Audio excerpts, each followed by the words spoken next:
J'ai ouvert la boutique en 62, c'est quand je suis rentré de l'armée. J'ai eu l'opportunité de trouver ce magasin qui était en faillite à l'époque. Et puis on a repris avec mon épouse, on a monté ça de toutes pièces. Et on a acheté les murs en 69, 70.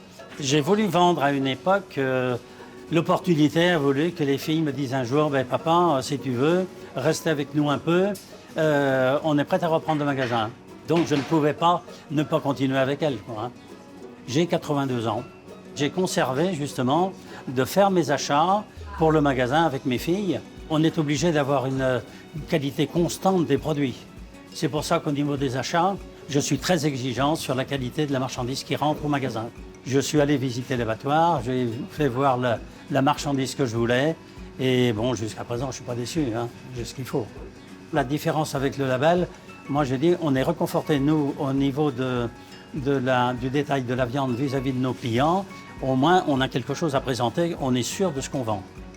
Les gens, ils viennent, c'est je ne veux pas dire les yeux fermés, mais presque, en nous disant, bon, on va chez Chevalreau parce que je suis sûr d'avoir quelque chose de bon. On a les certificats d'origine pour leur montrer d'où ils viennent, on a le nom des éleveurs, on leur donne tout. Donc, ils sont satisfaits de savoir au moins qu'ils ont un bon produit.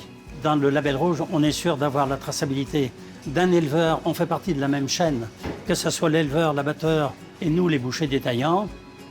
On a des rendez-vous avec les éleveurs.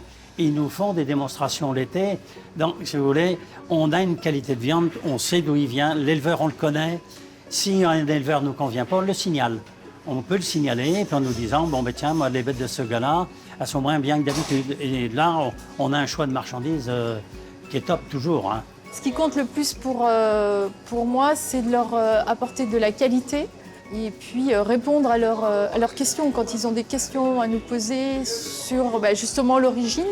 Le fait d'avoir mis en place aussi, grâce au label, les animations qu'on fait 2 fois par an maintenant, on a des très bonnes retombées. Ils reviennent, ils nous demandent les produits qu'ils ont goûtés à l'extérieur. Ils sont heureux d'avoir eu les éleveurs et tout. Et ça, je pense que c'est des choses où on a progressé là-dessus et c'est très bien, très très bien.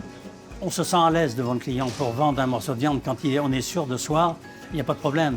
Quand vous avez des viandes qui ne sont pas labellisées, il y en a des bonnes, hein, faut pas dire, il y en a des bonnes. Mais moi j'ai dit, il y a cette partie confiance moi, qui s'installe et que je ne veux pas en démordre, même à l'âge que j'ai. Le label rouge m'a apporté beaucoup de choses, hein. Cet engagement qui est fait, tôt ou tard, il apporte quelque chose, hein. Il apporte. Même pour un jeune, hein.